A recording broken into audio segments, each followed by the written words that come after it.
Due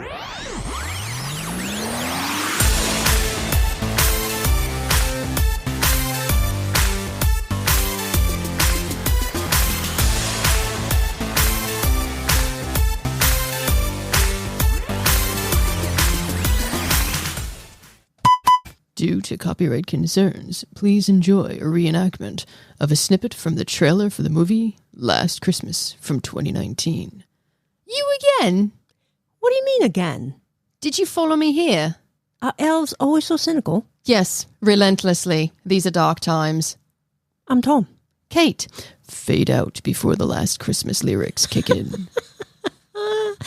Okay, so hopefully you enjoyed our rendition of the trailer because we realized rather late that we couldn't use it. Because we didn't want the episode to be taken down. Yeah, copyright infringement and all of that. Well, so the trailer has the song throughout, like right when they start. I think it's very clear right when we wanted to use the snippet that's where the music came in, and it was just so you can't not know that song. Right. So just because we want to make sure that you're able to hear this whole episode the way we intended. And if you like it, maybe we'll just keep doing these reenactments. Anyway, hello and welcome to another episode of the Forever Fangirls podcast.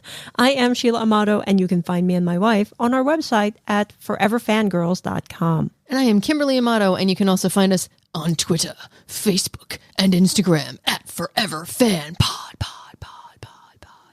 What? Same handle, 3 socials. No. Well, I figured, we did the reenactment. I gotta punch it up a little. Anyway, No? We are your hosts, and we're glad you can join us.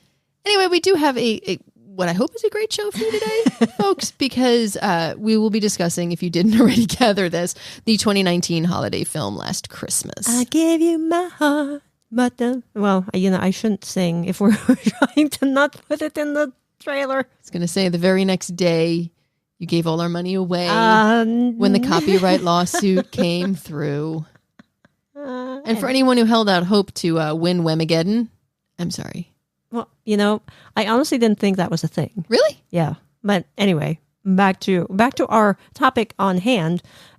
We do have spoilers ahead. So if you haven't seen Last Christmas, please be aware that we will be talking about major plot points. So pause us, watch the film, and then come back to listen to our discussion. But if you are playing Whamageddon, you may want to listen to this or watch the movie after December 24th. I started the music early. That's okay. Is it on loop this time? Yes. If you can't tell, this is recording number... I don't even know. No. That's okay. Yeah, so... Were you seriously going to be doing Whamageddon? I do it every year. I even working in retail, it would be like whenever we would know the tracks that would come up, we would know when it was in line when I worked at a record store, so we'd put earplugs in. Interesting. Yeah, it was just a fun thing we did to get through the holiday season. So I try every year, just, history. Yeah. But we've already failed. Well... Yeah, because you played the trailer for me. I understand that. Grr. But there might be hope because I actually looked on Wikipedia, and according to Wikipedia, because everything on the internet is true. Insert evil laugh here. Only the original version of the song counts. So because I didn't sing it with background music, and we didn't hear the full song. That maybe you're still okay. The folks listening to us are fine, but I'm sure thanks to you and your love for this song, I will fail if I have not failed already. Well, okay. See, there's another backdoor thing here because there's a different version called Wham Hunter. Oh no. And this is where you can get a point when you hear the song. Oh, no. So that could be a better version to play. No, because you would have it on loop and you wouldn't have anything else playing and you wouldn't play it through your speakers. And if you did play it through your speakers, you would sing it. And you know what? If you want to do that, dear, I love you. And you can. Fine. I love you. You'll win. You'll get so many points. Just can you, all I want this Christmas. And there's just only one thing I need. I don't care about the presents under the Christmas tree. All I want for Christmas is variety. Really? Really? Did you go there? Maybe it'll be a fantasy to throw in some All I Want for Christmas, maybe with a little bit of... What is this, Mariah Carey versus... Santa Baby? Versus George Michael? No, like, that's kind of... That would be such a hard battle. Anyway. Although, I mean, it might be torturous to just literally play Last Christmas followed by All I Want for Christmas followed by Last Christmas and just alternating them. I think I might go crazy. Well, you gave me an idea there. Anyway. Oh, is that how you're going to get what you... I'm so in trouble now. Anyway, okay. Enough of that. Let's go ahead and get back to the show and start a discussion of Last Christmas, shall we? Yes. Okay. So, Universal Studios released Last Christmas on November 8th, 2019, and I've wanted to see it ever since the trailer came out, like 2 years ago. But I don't know. We were traveling, so we didn't get to see it. And then, well, COVID. So, yeah. Anyway, I was happy when Kimberly said it was available to buy. And so we finally were able to watch it. It's been available to buy for a little bit. What do you mean? It's nothing. Yeah. I don't know these things. I don't know when things come out and when they're available to buy. I have to lean on you for that. I love you. This was available before now? And we're just doing it now? So let's go right into the good, the bad, the cute, and the unicorn poop. No, because you have to read the summary from Google. Oh, okay. Well, don't know if this is going to sound good in movie theater voice. No, you have to do it in a different voice or your normal voice. You know what? What voice do you want to hear? I don't know. Whatever. You know what? It's the holidays, and one of the weirdest holiday things was that Tickle Me Elmo. Remember how they were like dropping it out of like balloons or whatever and like giving it to people? Yes. I think this needs to be done in Elmo. Oh no. I apologize in advance to our listening audience. Elmer says nothing seems to go right for young Kate, a frustrated Londoner who works as an elf in a year-round Christmas shop. But things soon take a turn for the better when she meets Tom, a handsome charmer who seems too good to be true. As the city transforms into the most wonderful time of the year, Tom and Kate's growing attraction turns into the best gift of all. A Yuletide romance. Oh my goodness. I need a sip of water. Oh my God. That actually is better than the movie theater voice. In a world where nothing seems to go right. We're not going there. So anyway, I love holiday rom-coms. Like I just love it. So anyway, okay. So a little bit more background about the music.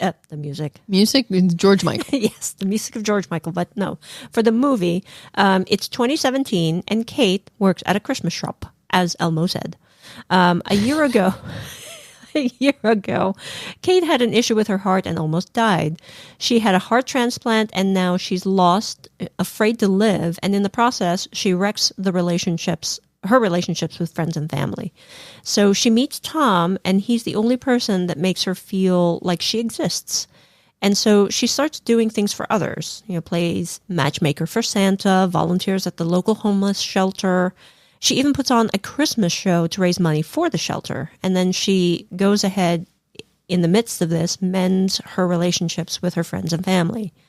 So she finds her voice again because she was apparently a singer and she lost that drive to sing. Mm-hmm. And so with that, right, let's talk about the good, the bad, and the cute. Unicorn poop. Yeah, you can do that. Unicorn poop. Oh my goodness. Okay, so the good. Let's start with the good. Okay, go for it. For me, the music of George Michael was the one that really pulled me into this movie. That's why I wanted to see it, because I love George Michael. Oh, before we even started recording, we were testing microphone levels and ended up singing.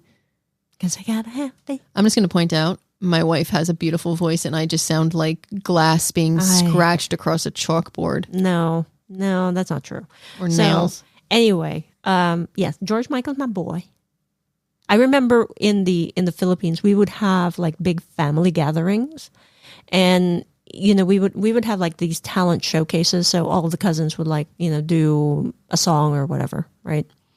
And at the time that we did this, one one year I remember specifically George Michael's Careless Whisper was like #1.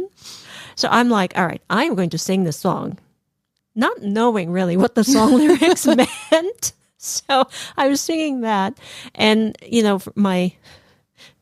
the way I sing lyrics, it probably was the wrong lyrics anyway, so it didn't matter. But yes, I remember singing George Michael. This is where I just go, thank you, Apple Music, because the lyrics come up in the app. I know, it's with, the best and all invention. I'll hear in the middle of her singing is, "Oh, those weren't the right words," and then she just keeps singing. It is the cutest thing ever. But I loved George Michael's music. But I do have a follow up. How many of these like get-togethers? Did you do this every week with your family? It was usually every week, but then it was bigger for birthdays and whatnot. Okay. So, did you sing any of George Michael's later songs? no, because I was already here. Oh, okay. I was just curious how far down the line, because his songs got a little more interesting for. I know. No, by the time like Faith came out, I was already here. So Okay. yeah. Anyway, okay. So aside from the music, I think the cast here, The mother of dragons. like every time that I see her now, that's all I think about. Oh, the mother of dragons. I don't remember her Amelia name. But Clark Amelia is Clark. amazing. There you go. But yeah, so yes, she really was. I thought she showed a lot of range here from, trying to be just.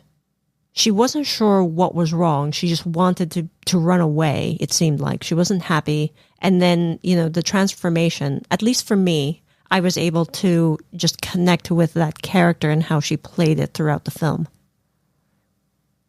It's Amelia Clark. I mean, no, I agree with you. It's just, it's she's, like, I enjoy it right watching. there. Yeah, I mean, when you just know that like you're going to see, it's like watching Meryl Streep. You just know you're going to get something amazing. Mm-hmm. When I watch Amelia Clark, I know I'm going to get the best performance that she can give me. Even though it's not a film that you would. Yeah, normally see. I know that she will stand out. Okay. She's great. Yeah, she is. And She's quirky and she's funny and Yes. her comedic timing is very good and her voice is beautiful. Yes, it is. So, and I didn't actually know that she actually sang. So it was a treat to see that. It was the first time I've seen her sing. Yeah. Yeah. So the character opposite her is Tom Golding as Tom. Henry. Oh, sorry, Henry Golding as Tom. That's called looking to your notes to the right and not reading them properly. We've all been there. Yes, because I saw it really quickly. Sorry, Henry Golding as Tom. Isn't he just like so adorable and you just wanted to hug him? He is. And, consensual hugging. Yes.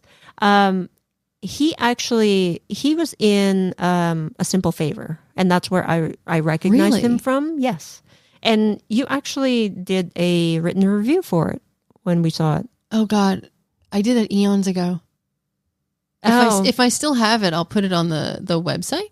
Yeah, I was going to say we should put that in the show notes page, but if you don't have it anymore, maybe we can do a podcast. Well, we do have a master spreadsheet where people put requests on and everything else, so you can feel free to I'll go add my into own request. Our master Excel spreadsheet that we do where we lay out our shows for the year, blogs and everything, and feel free to put it in there. Okay. I can never find it though. I don't know. Are you serious? It's in our Google Drive folder. I Anyway, have a problem with Google. We're just going to go right back to the show. Anyway, who else? Oh, Michelle Yeoh Ooh, as Santa, cranky Santa. she's good. She was good. And I actually didn't remember this until I did the rewatch that she was also in Gunpowder Milkshake. Oh, right. So she was so good. She was one of the bad. Meep. I'm delayed. Yeah. Yes, but she was one of the aunts who just kicked so butt. good. Yes. And, the fact that here she's like a very stoic character, but she's a big softie inside. I just love that. Well, I mean, Santa is a big softie. Yes, but Santa in this film is very like She had a very hard exterior, or it seemed like it at first glance, but she really is a big softie. And she understands Kate's character more so than even Kate realized. For me, it was more the outside looking in. It is sometimes it is easier for me to see, not understand, but to see how somebody else's actions are affecting them because I'm not a part of it. So I can see how like action A has a result of Z. Okay, so it's more objective. Yes. And then there's Emma Thompson as Kate's mother, Petra. She was hysterical. I love that accent, especially when she was. We're going to sing a Christmas song. Oh. I know that was actually one of my cues. I'm like, oh my goodness. I really wanted her to sing that just so I could wake you up and be like, honey, I'm going to sing a traditional Christmas song. Yeah. Oh, me. Or when she was saying that, or maybe it was one of her daughters who said the curse word, and they translated it to English, and she kept saying that word. I don't remember. You don't remember that word, and I can't say it, so I'm not gonna go there. So go there. But yeah, and I didn't realize actually that she co-wrote the script. She was working on it with George Michael before his. She collaborated with before he passed away. Yeah, so I'm like, oh, look at that. That's cool. I thought so. So I'm like, I can just see her like writing the dialogue and like laughing hysterically. And then something that I always love to see, Patti LuPone was there as a cameo. Was she? Are you serious? Yeah. Oh my goodness, she was one of the customers when we first entered the Santa store. Yep. Nope. Missed it. Okay. No, I'm being honest. I missed it, but I'll have to go back through it. I mean, we bought it. Yes. So anyway, any other good characters that you want to highlight? No, I mean, it was a well-rounded cast. Okay. All right. So let's move on to then some other good stuff. Okay. So for me, I love the fact, again, I mentioned this before, I love that it's a holiday rom-com. It's just so cute. I love rom-coms. I don't negate them at all. Sometimes for me, holiday rom-coms seem to just add that extra cheese factor. Of course, it's a holiday rom-com. But it's just sometimes it's so sweet that I feel like I need to go to the dentist. Oh, come on. Look, I love holiday rom-coms. I'm not saying I don't like them. You get the point. I enjoy them. I very much liked Happiest Season. Oh yeah, that was a good film. There are holiday. I love the Santa Claus 2. I don't know why. I just do. Santa Claus 2, really? Yeah, I know. Emmett Otter's Jug Band Christmas. Mm. You have never seen Emmett Otter's Jug Band Christmas? Nope. Oh, you're going to be watching it this month. Oh no, I shouldn't have said anything. Anyway. But I do like holiday movies. I do like holiday rom-coms. But sometimes I just feel, and you have to admit there are some that just put so much, it's just so heavy-handed. Or it's just so bleh. Okay. But I guess that could be with any film. But anyway. We will agree to disagree. Really? Yes. I'm surprised. Yes. Okay. So anyway, any other good before we go to the themes? Well, you had said you love the idea of the in passing, you had mentioned the secret garden. Yeah, I did. And I found that, to me, that reminded me of Notting Hill. Mm. And they go into that little hidden garden that's for the people that live in the townhouse. Yeah. So that was what reminded me of. Yeah. I mean, to me, that symbolizes, the best things in life are free, right? And that, there's some really great things just hidden in plain sight. And when you find them, it's just like, ooh, yay. Again, another aspect of the holiday rom-coms that I really like. So we're going to go right into themes. Oh my goodness. Okay. I don't know how to add to that. Yeah, that's fine. Okay. So for me, one of the themes that really stuck to me, I guess, is that, second chances are rare, and that when you do have second chances, you should try to make the most of it. Yeah, I agree. because you never know that if it'll come back or if you'll have another. But and for me, one of the things, I know you made it a separate point, but I think they go hand in hand. Second chances are rare and you should make the most of it, but you also need to take that second chance to allow yourself to heal physically, mentally, emotionally, and give yourself a second chance. Yeah. And I think that they go together very, very well. And I do admit this film did do that well. They did showcase that kind of theme. Yeah, because I mean, yes, it is a little far-fetched, and this is part of the bad later on, but it's rare that you could get a heart transplant like really quickly, right? That was just serendipitous for the story, obviously. Yeah. Right, to move it forward. But she was not really doing anything after that. After that, she was struggling with everything. Right. Because remember, it's also, not only did she, survive this and she's having this massive traumatic surgery, because it is really, things like that are very hard on your body. And then now take the idea that someone had to die for you to live. Right. That type of guilt. Again, I don't know if that's what the character felt, but in my mind, I imagine that being a part of her. Well, she did say in the movie that something didn't feel like her own, right? Mm-hmm. She got someone else's heart. So it's, again, that symbolism of her heart was taken from her, right? And then now something else is there, and she had to figure out how to incorporate that within herself, right? And try to find other things that she used to love and try to find that same passion for it. So that's why I'm like, it's the heart. It's everything. It's a lot of figurative as well as literal. Yes, that's why I love it. I love it. Okay. But yeah, so give yourself time to heal, and forgive. Forgive yourself. Yeah. So, what other themes do we have here? Well, you actually have family dynamics are complicated in some ways, but in others it's simple: love and acceptance. Yeah, because her sister, right? Marta and Alba, they're a lesbian couple, and they did not... lesbian pudding. I don't know, you have it written here, lesbian pudding. Yes, because Emma Thompson said that, and it just cracked me up when she said that, lesbian pudding. I was like, oh. So, the fact that Marta was hiding part of herself from her family, who are very conservative, right? They're from the old world.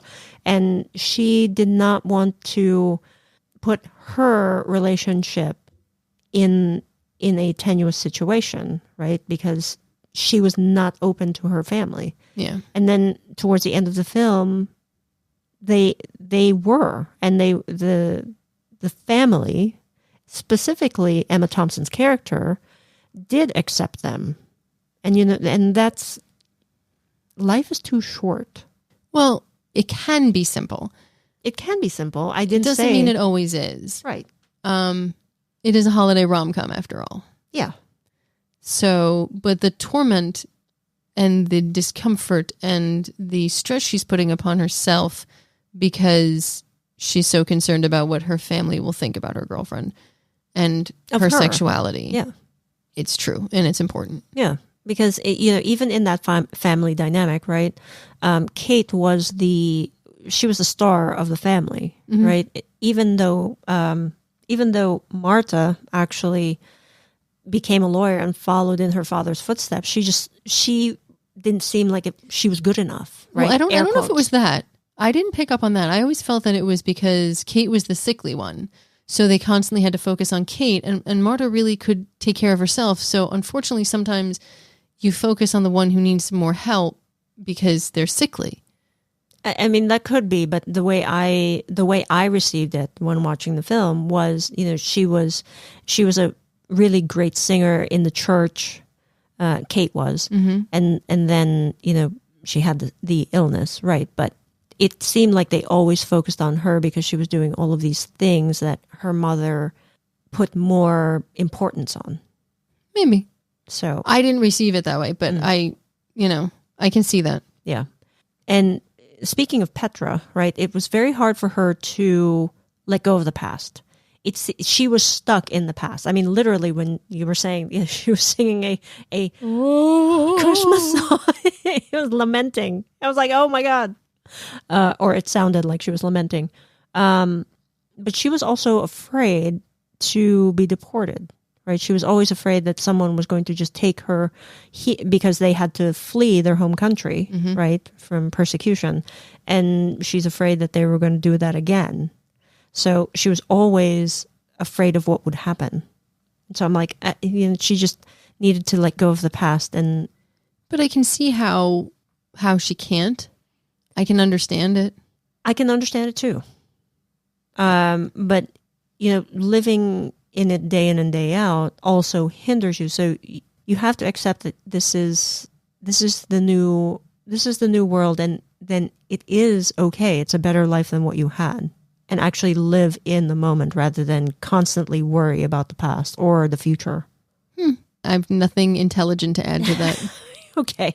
All right. It's like I'm thinking in my head, what can I say that would sound really smart? You don't need to say anything like that. You just need to say what you think. I want to sound smart. You do sound smart, no, though. you have excellent, valid points. And I really, when certain conversation, someone says something so eloquently and perfectly, and it's exactly what you kind of want to say, but the other person has already said it. So you're just like, yep, okay. Mm-hmm. It's like, I feel like I'm in the Muppet Show. Yep. Telephone. That's usually how I feel. Because you'll always say something that I've already, that I'm still just forming the thought for. So, but anyway. Okay. Any other themes? Soulmates will find each other. That's what you have here. Tom, quote. You don't have anything? You have, Tom, quote, take care of my heart.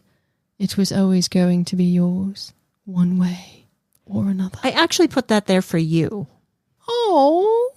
Because you always talk about soulmates. And I'm like, all right. I had it. I love this line.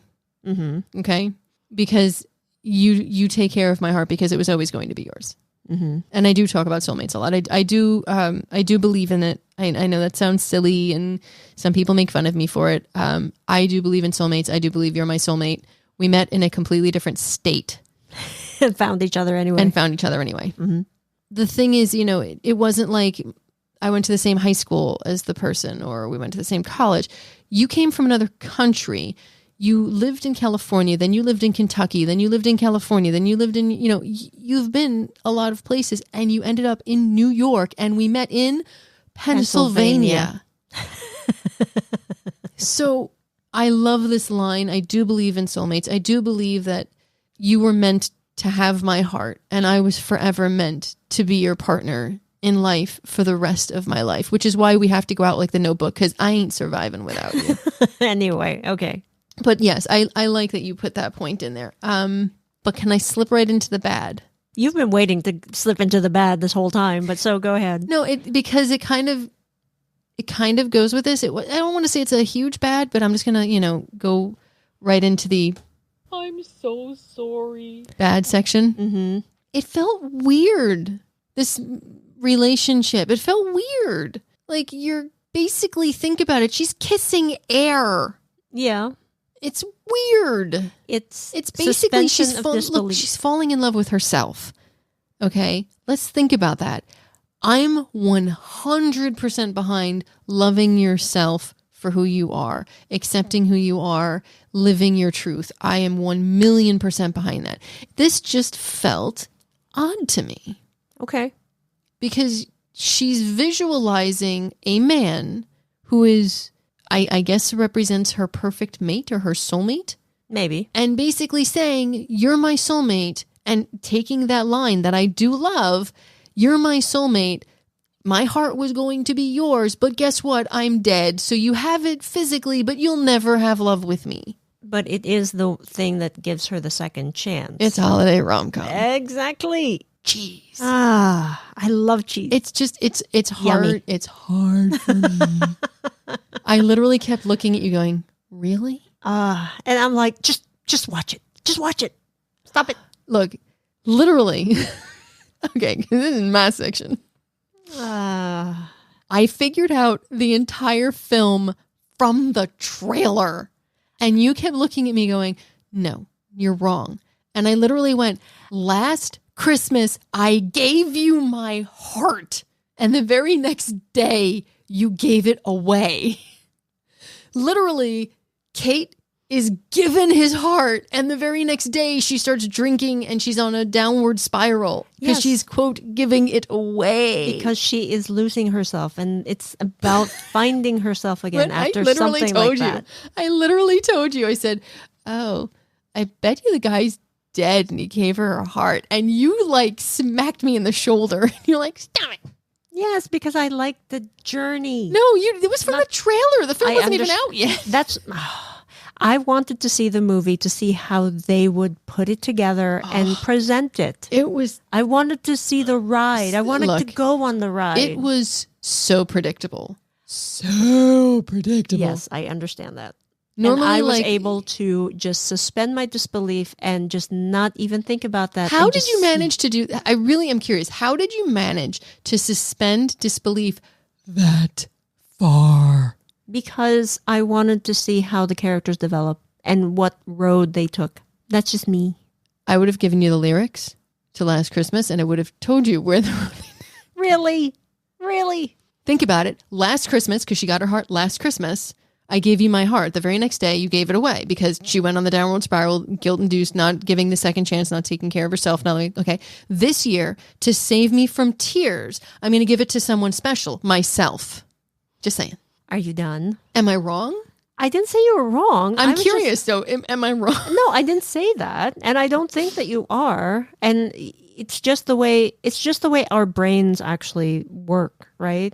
I'm more okay. Don't tell me. I don't want to figure it out. I just want to enjoy the ride. And you're like, oh, no. That can't happen. It's like clinical. I'm like, no. It's not clinical. No, I mean, I'm not trying to be clinical. It was really, really predictable. I mean, I knew what was going to happen in Happiest Season. And I was like, oh, that's so cute. It was the way it was. It was, yes, come on. I know. If nobody, folks, if you could just see her, she is being totally Italian right now, talking with her hands. Hey, I want you to know I was sitting down for the entire good. Like I was like laying back in my chair, like, yeah, here comes the good. And then now that we're talking about the bad and then we're going to go to the cute, I'm like sitting upright. My hands are wildly moving. Yes. That's why I'm like, all right, let's just move on. It was far-fetched. Yes, we mentioned that. Okay. Are you okay with the bad? Anything else that you want to expound upon here? No. No? Are you sure? Yes. Okay. So I think. Let's then go to the cute, shall we? Amelia Clark dressed as an elf. I know. She was dressed as an elf like almost the entire movie. No, she's adorable. I was like, oh gosh, I would be cold. What else? In the doctor's office where Mother Petra is like, oh, she's drinking, gallons and gallons of alcohol or whatever it was. I know. I was like, oh my gosh. So she's trying to downplay, what she's doing to herself, and her mother is like over exaggerating everything. And it's just like, oh wow. It's like you and me when we're trying to tell someone, no, she's really not doing that. Like, yes, she is. That's kind of like us at the doctor's office because I'm like, yeah, no, I mean, the pain isn't that bad. And you're like, she's sitting down and she's crying in pain and she can't move and the world is ending. And I'm like, well, it's not that bad. Yeah. Yeah, exactly like that. Exactly like that. We do that often. For me, one of the cute was when the homeless they were auditioning for the parts and they were having the audition. It was so cute to me that some of the homeless folks, the characters, actually were really good singers or musicians or and all of that, right? So it's like finding several diamonds in the rough. And they were all wrapped up in lights too. Well, for the show, yeah. But the fact that that's another theme of you can't really judge a book by its cover. You really don't know someone. You're right. Mm-hmm. You don't know what their strengths and you don't know what anybody's story is. Anybody in any given day walking next to you could be going through any number of emotions in any number of situations. And maybe just the smile of you saying hello or good morning or whatever could change the entire path of their day. Absolutely. And just be compassionate. Yeah. Be a compassionate human being. Let's see. What else? The family dinner. Well, yeah. You've already mentioned that several times. Hey, there was tiramisu at the dinner. That was enough to make me want to raise my rating. Creamy tiramisu? Yeah. Yeah. Now I want tiramisu. Can we get tiramisu later? Yes, we can. Okay, thank you. Yes, we can. The banter between the cops. I mean, literally good cop, bad cop. I mean, we first see them when they come to the Christmas shop, right? Because the Christmas shop was broken into. Mm-hmm. And then later when Kate is singing in front of the homeless shelter, singing for the first time. And, they were like, all right, is this a nuisance now? And the one cop is saying, it's Christmas. Let it be. Look the other way. And then they just continue their banter. And what's funny is every time I see that, because we had seen Happiest Season before we saw this, even though this came out first, I kept thinking about the scene where the mall cops are like, they got a spotlight on her face, and the mall cops are like, "Why'd you take the necklace?" Yeah. And then they flip up the lights, and it's the rec room, and they're eating lunch. And okay. But yeah, I mean that's really cute.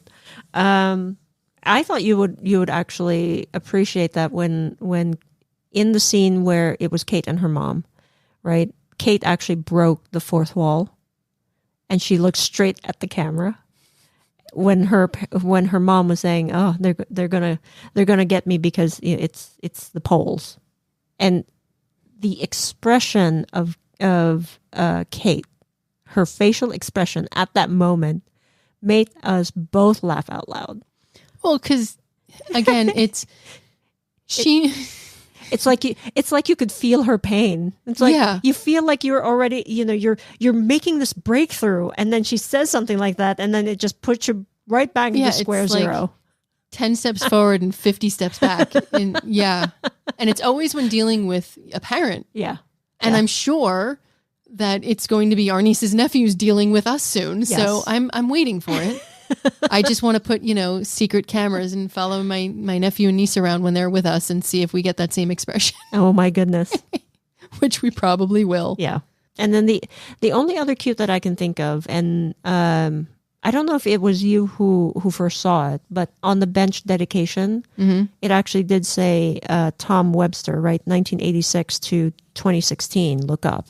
When I was thinking about 2016, that's when George Michael died. And so I was thinking that was, some kind of tribute to him. I also just want to point out that when she actually looks up, a bird poops on her face. Well, that's good luck. What? Are you serious? No, that's what they say in the movie. Yeah, but I'm saying, I thought that was just for, there's this serious, thing that people think being pooped on is good luck. I'm not sure. I'm just quoting the movie. Does anybody know if this is really supposed to be? We need to ask our social medias. Well, I mean, I know that, they say that walking under ladders is bad luck, but it's not really bad luck. It's the fact that something could fall on you if you're walking underneath a ladder. And so they tell you not to do that by saying it's bad luck, so that people follow it more. I'm also curious how many people can walk under a ladder, because the ladders that I see have those horizontal crossbars. So if I'm being my height, try to walk under that, I'm going to hit that. What? I'm being rational? Not everybody is 5'9", baby. I walk under their ladder and I'm perfectly fine. But then again, I'm 5'2". If anybody understands or knows, I'm going to look online, but if anybody knows the superstition behind bird poop being good luck, I would love to hear about it. I'm sure Sheila would as well. Yeah. So we'd love to hear from you, because I have to Google this. I don't know. I don't know either. So are there any other cute? Not for me. No. Any other good? Any other bad? Any other unicorn poop? I don't know. Do you have any other bad? Because you usually think about it. I'm so sorry. I would say no. All right, so that's our discussion of Last Christmas. And now it's time for our Forever Fangirls rating. A drum roll, please. All right, we rate Last Christmas 3.5 stars. Yay! Happy spouse, happy house. Oh, come on. Sheila wanted to see it, so therefore I did. Yes, you did. It was cute. It was just extremely predictable for me. I love the George Michael references and music. I love the acting. I just wanted more from it. And it's a holiday rom-com. It's supposed to be cheesy. And that's why I loved it. I'm lactose intolerant. Oh, come on. And, you mentioned it, but the scenes that had, prominently had George Michael's songs, or Wham songs for that matter, it just made it more poignant for me. Because I guess it's George Michael and, he's my boy. But yeah, how could you go wrong with that? Plus, they had a previously unreleased song as part of the soundtrack. So, how can you go wrong with that? How indeed. Oh, come on. Anyway, that is going to be our show for today, folks. What? Anyway, go ahead. Well, we are running long. Okay, I know fine. people, our audience has mentioned they want longer episodes, but there's long and then there's this. Okay, fine. So, thank you. Thank you so much for joining us, even though the wheels fell off this bus of an episode, I think, in the very beginning. Yeah, come on.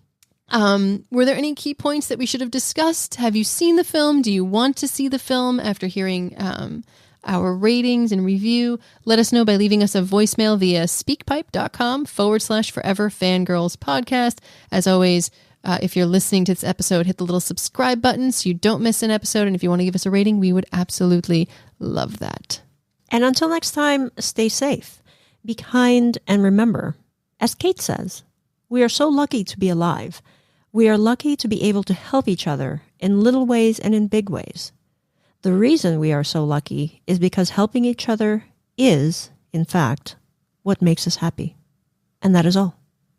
Because I gotta have faith. Oh, I gotta have faith.